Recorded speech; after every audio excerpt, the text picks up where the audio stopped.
Welcome to Get Chatty about your small businesses. In this podcast, I talk to operators of small businesses, side hustles, and independent projects. Their journeys showcase what they do and talk a bit about marketing as well. Many of them are LGBT+ or allies. Now, quick note, I don't censor my swear words, so consider yourself warned. Ultimately, I would love to bring more awareness to small businesses in Melbourne and Victoria. If you're also running a small operation, I hope you pick up bits and pieces that might help what you do for the general public, perhaps a bit of inspiration or entertainment. In this episode, I talked to Marissa about her business, the Candy Buffet Company. She shared the origin story of her business, which specialized in lolly buffet, donut wall, or grazing stations, and how it all started with the decision of trying something new, which ultimately evolved into the path she's on today. She's a great example of rolling with the punches. In the early 2020s, we all knew what happened. She adapted by changing the business model, given the event space went haywire at the beginning of the pandemic. Talk marketing, we touched upon Marissa's unique business card. They are chocolate bars with her contact info wrapped around them, and with me, the chocolate didn't survive long. Marissa explains how this idea originated and how effective it has been in making an impression. We also talk about Marissa's approach to work-life balance and her being an ally to the LGBT+ community. Despite facing many challenges, Marissa finds the entrepreneurial journey rewarding. I think it's time to get to know Marissa and the Candy Buffet Company, shall we? Hi, Marissa. Thank you for taking part in the very first recording of the Get Chatty About Your Local Businesses podcast. I'm excited. Thank you for having me. First thing first, this is a small business podcast about small business and the story behind the scene. So can you tell us a little bit about yourself and your business? Yeah, sure. So my business is called the Candy Buffet Company. We have three main arms of the business, which is candy buffets, donut walls, and we also do grazing stations. So we are an Australia-wide company. We've been going for 13 years. Candy buffets and donut walls all over Australia, and grazing stations just in Melbourne. That's us. Well, lucky to be in Melbourne. Yes. And can you tell me a little bit of how you got involved with this? Because you don't just wake up and trip over and then fall into it. I did actually. No, I actually did. You don't know the story, do you? No. Can you share with us? Sure. So about 13 and a half years ago, I quit my job and I wanted to temp for a year. My florist, about quite a few months after finishing up, my florist said to me, Marissa, I've got a job. I've got friends who have got a job going at the moment that I think you'll be really good for. So I went to this job interview and it was to set up candy buffets, and the company had just started. So I went for the interview. They had a look at my CV and they saw that I had 10 years of event management experience, and they're like, we need an event manager. So you're hired, but not to do setups. You're hired to actually manage the place. So that's how it all started. And then maybe about 7 years ago, I bought the company. And you are still here. Yeah. Survive all these madness in the world. It's actually so interesting that you mentioned that, because about 2016, 17, I took a year off from what I was doing at the time, because I was like, I didn't really feel I was satisfied with what I was doing at that point in time. And then it just, one thing led to another that led to me moving to Melbourne, and then started all of this madness. But what was the decision-making process like when you decided to take over the business and buy it off? I definitely didn't want to own a candy company. Not something that as children we ever had candy around the house. I never grew up with that kind of food. But I really love making things pretty. And my entire job is just getting to make things really pretty, using food as my source, I suppose. So, and through COVID, we actually upgraded.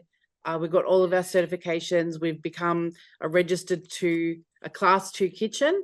So now I can work with real food, which is the grazing and things like that. So it was actually a really good thing to do during a bad time, I suppose. Oh gosh, that was quite a bit of a bad time. Yeah. But we're gonna touch on that in a moment. So Marissa, and I understand that your the Candy Buffet Co. is the only certified food handling lolly buffet business in Australia. Is that it? And can you tell me a bit more about that? We're the only registered one that does candy buffets and donut walls all around Australia. So we service more than just one, I suppose, one state. Yeah, so we're definitely all registered and public liability insurance and everything that we need. And you guys kept the quality and like everyone's trained, everything's absolutely perfectly clean and such as. Now the reason I said that is because I have seen your work at How We Met, which is the Globe event, which is a networking event for LGBT professional community and allies. And yourself is an important ally. We'll get to that in a moment. But in addition to that, I actually, my work Christmas party, my day job, was actually have you guys on. And and I got this. And because my day job is it was last week. That's my secret day job, and it was amazing. I'm so happy. It was amazing, and I actually have to fight people to get some of the honeycomb chocolate coated one. I was like, I pick up the box. I was like, wait a minute, the name looks familiar. I was like, oh my God, it's Marissa's company. I'm so happy. Thank you for sharing that. It's amazing. And Marissa, I need to ask you a big question. Yes. Because you have one of the best business cards in the world. Because when we first met at the networking events, you had me a bar of chocolate.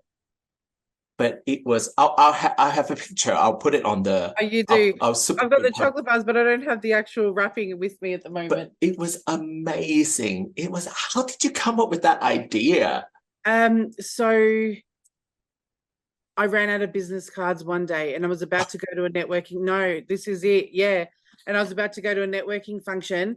And so I pulled up the graphics because I created my own business card.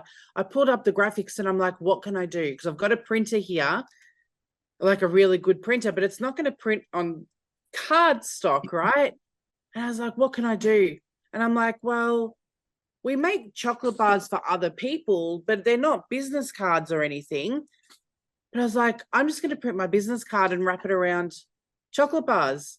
I know that there's going to be 20 people there. So I made like 30 chocolate bars and took them. And then the next day I had like 15 emails sitting in my inbox and people were like, I remember, I kept your card because I really wanted to talk to you after the chocolate bar. And I'm like, the ROI on these chocolate bars is better than any business card I've ever had. So isn't it amazing? Yeah. Isn't it amazing? Now it's just stock standard. I don't have normal business cards and they're all my chocolate bars now. Well, now that people are expecting chocolate bars. Yeah, well, and really, let's think about it. I doubt we would be doing this interview today if I'd just given you a normal business card. No, not at all. Not at all. And I mean, that's why I would say that you have the best business card that I have received ever. But of course, unfortunately, that business card did not survive. But the wrapper did. Yes. Oh, yes. That's right. Yes. You know, so many people now when they go to conferences, instead of getting business cards made, they'll come to me and I'll make them their chocolate business card because they know that people get excited about them. Absolutely. And the thing is, there's so many different things that people can already do, like with digital card and scanning a QR code or swapping LinkedIn's QR code and such as. So you really took that next step to step it up, which is on brand. So I was like, wow. Marketing your brand deliciously. Well, that's that's the slogan, and Yeah. that's like, and it's delicious. Thank you. Thank you very much. There you go. That's wonderful. Now, do have one little more question for you before we wrap up the first segment. Is now running your own business can be exhausting. How do you maintain your work-life balance? I have a couch in my office Okay. that I can go to sleep on when I need to. Oh gosh, yeah. Look, it's probably the wrong time to be talking to me about work-life balance right now, because it's all work, there's no life. But it's also Christmas, and if it wasn't like this right now, I would be very worried. In general though, there's a couple of things that I do that are non-negotiables. January, I work from my mum's beach house, and we get to spend the entire month together. I work remotely. I don't answer my phone a lot, and I'll respond to people in the morning and in the afternoon. Anything that has to happen will happen, but I'm my own skeleton staff during that period. Every 2 years, I take myself overseas. Another non-negotiable, and I do it for 6 weeks. And the other the other thing that kind of it varies in and out is that I don't work from home. So I work when I'm in my office, and I'm home when I'm home. Obviously, sometimes that, you There's do a a little small bit of overlap. yeah, but I really try and keep my home life to being my home life. Absolutely. Well, I There you mean, go. that's amazing, because it's you maintain that moment is that when you switch off your computer, close your door, Yep. lock your door, lock Yep. your office door, and then you're home. Yep. And which is amazing. And I think also having that, it sounds wonderful, that month away in January, and also an overseas trip. And that's amazing. Well, in that case, can I ask you, where's your next travel destination? Sure. Well, I did not plan this, but see behind me, that is a map of Rome. Oh, And I don't have children, and I'm not having children. So I think that a lot of people's why becomes family and things like that. It doesn't resonate with me. It's not my why. My why is to live a life of adventure.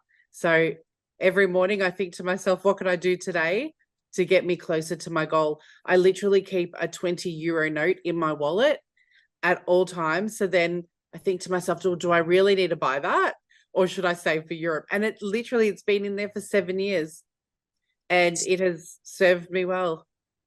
that is amazing. I think Yeah.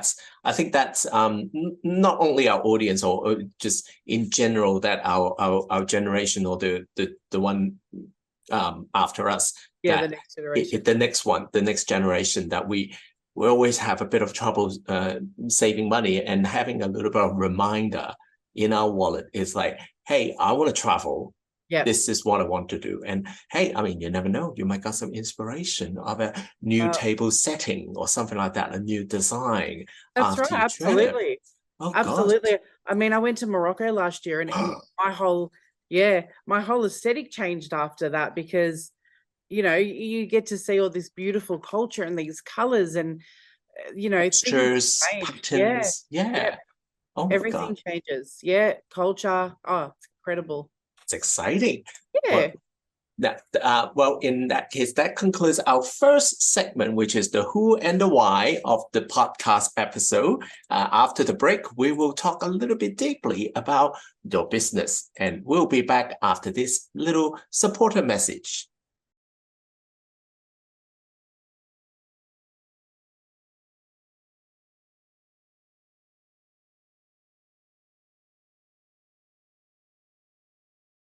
And welcome back. Now we're diving a little bit deeper into the stories behind the business. So Marissa, I do have a little question. When you're working, like, I mean, I know you have an event background, Yes. and you deal with a lot of people.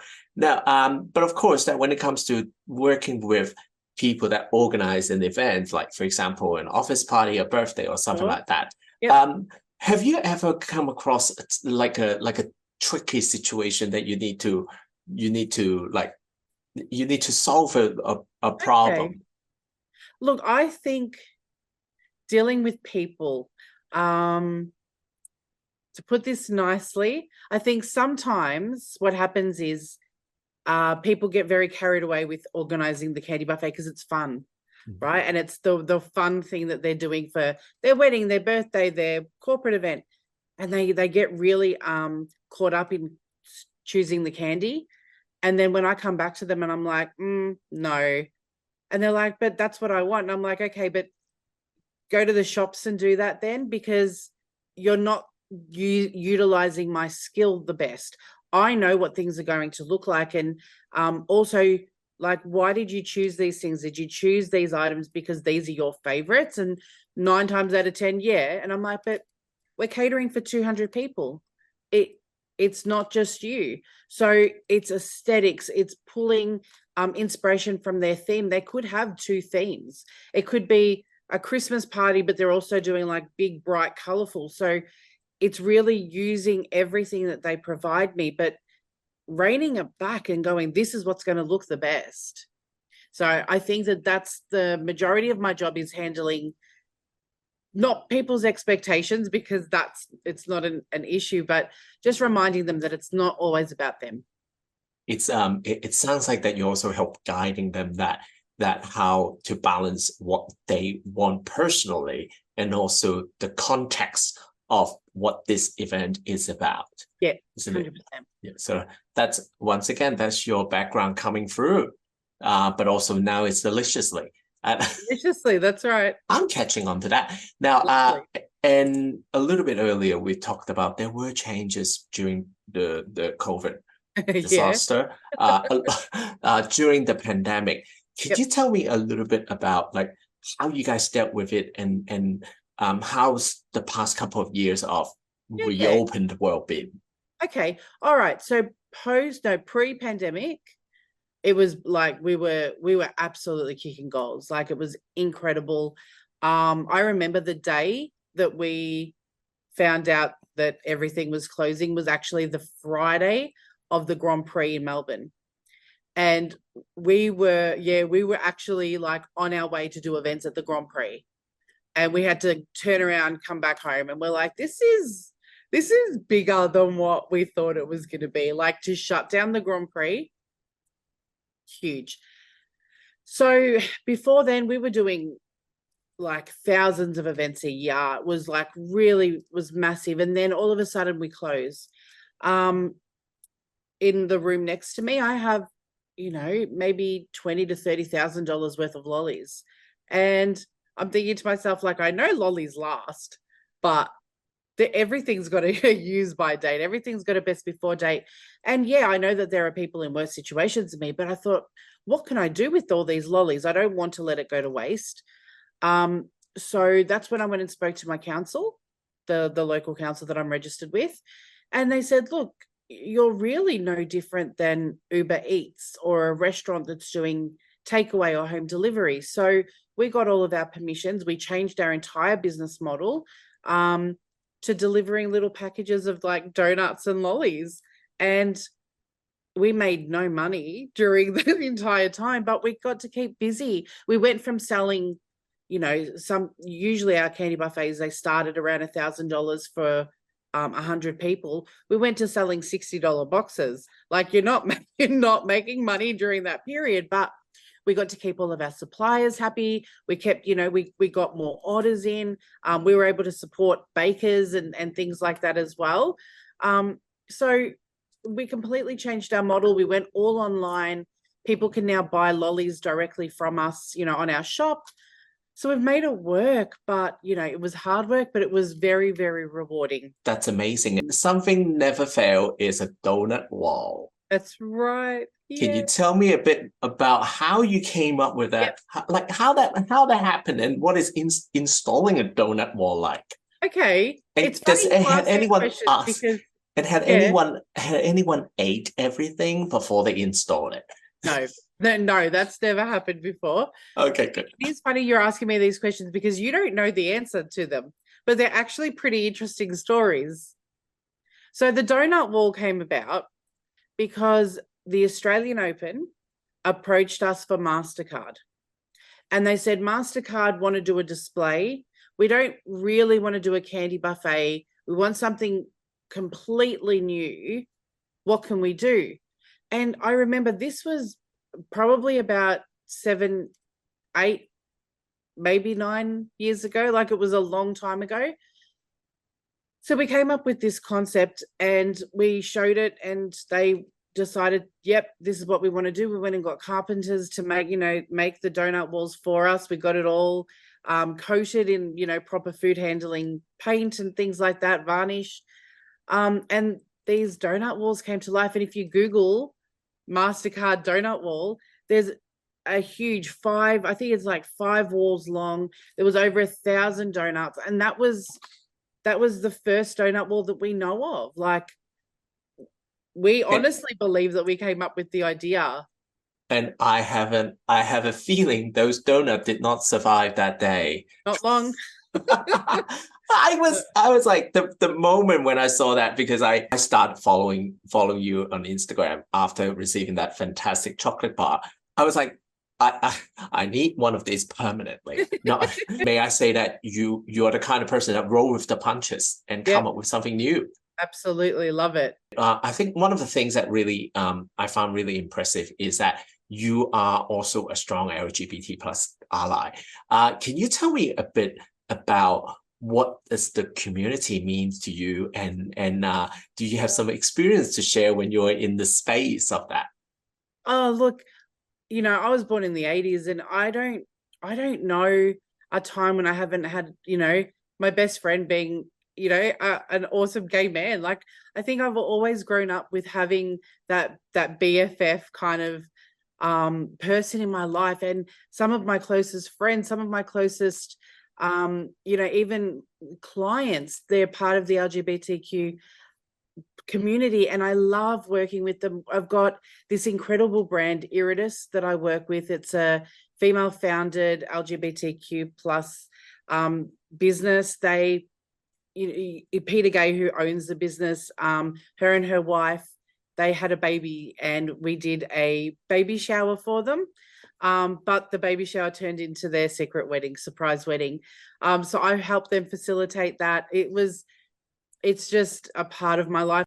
In the Docklands years and years ago, and I did a 5-wall GLOBE, 5 walls, big globe donut wall for them. So, and now I met Angelo Baronessa through some networking that I do, and he reintroduced me to Globe, and I'm so happy. And meeting with Sean and the team, and just and we all, like, we both are small business members of the organization. And I think what is important, that is, as an ally, not only you are there for the event and you are there, but you also support by taking on a membership, because you also, like, contribute to by attending an event. And the thing is, like, when there are economic activities going on around, that's how business go around. Before we go on this next break, I just want to strongly encourage everyone to check out her Instagram on Candy Buffet Co. It's important, and also make a referral, make an introduction, do something like that. Yeah, I'd love that. There you go. Break time. Beep.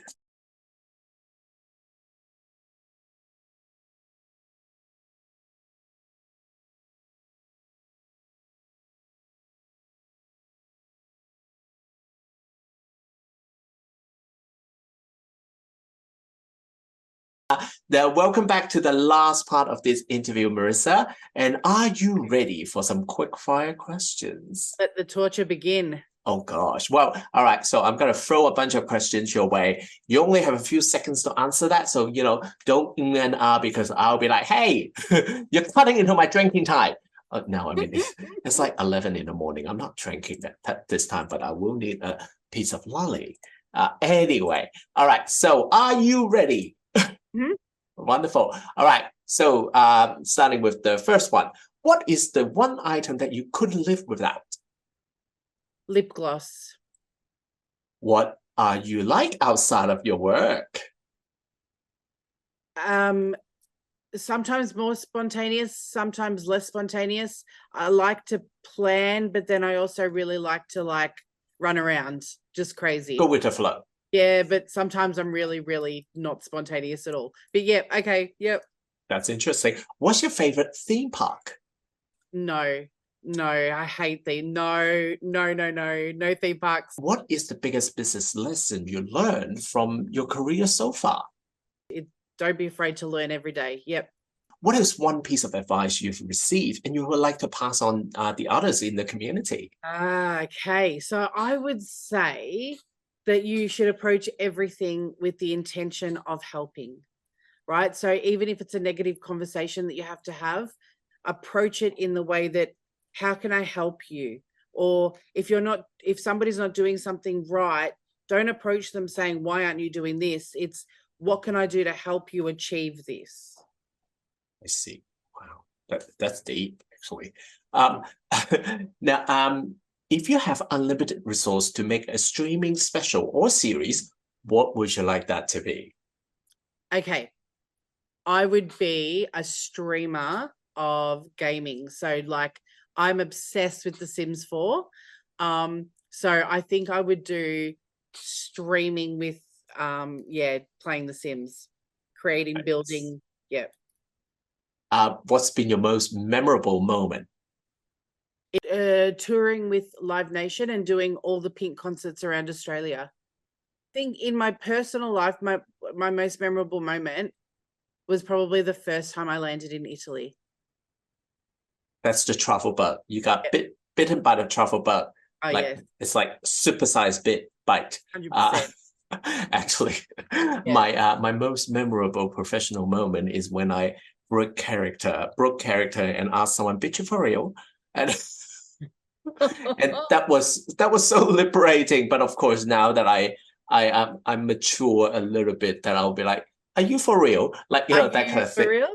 But then turns out that breaking that overly polite character, that was actually a gift. So that was my most memorable moment, asking someone, "Bitch, you for real?"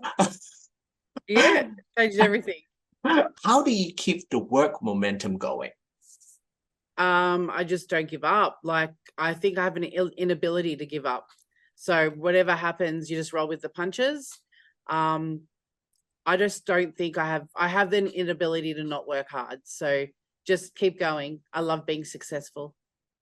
And you really are. And thank you so much for taking part in this. And before we go, Marissa, can you tell people how they can find you and connect? All right. So Candy Buffet Co. CandyBuffetCo on Instagram, Facebook, TikTok, LinkedIn, everything. Candybuffet.com.au on website, and 1300924427 if you want to call.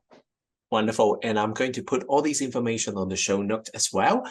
So please reach out to Marissa, and if you have any special events that you want a lovely, fantastic table, candy buffet table or donut wall or grazing table, that will be she's the person you should go for. And of course, that if you know anyone, or just let someone know about this website and social media. And thank you. Thank you once again. Thank you. It's such a fun time. Chaos, but I loved it. Oh gosh, cut! Once again, thank you to Marissa from the Candy Buffet Company.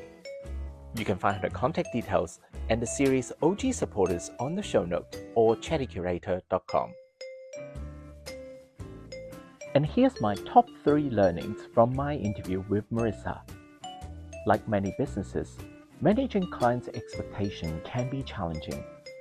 I like that Marissa emphasized guiding her clients to make choices that reflected on their event theme and vision, to avoid getting caught up in chasing their own tails for smaller items. Communication that is diplomatic, or at least on brand for me, while showing professional expertise is vital in guiding your clients towards the agreed outcome. It's not because they paid for it you do whatever they say, because they could have just hired a PA or done it themselves. They get your business on board because of your ability. So to all of the business owners out there, trust your ability, be kind, and be solid. She can quickly pivot her operation from a large-scale event focus to delivering small packages to stay operational during the 2020 pandemic.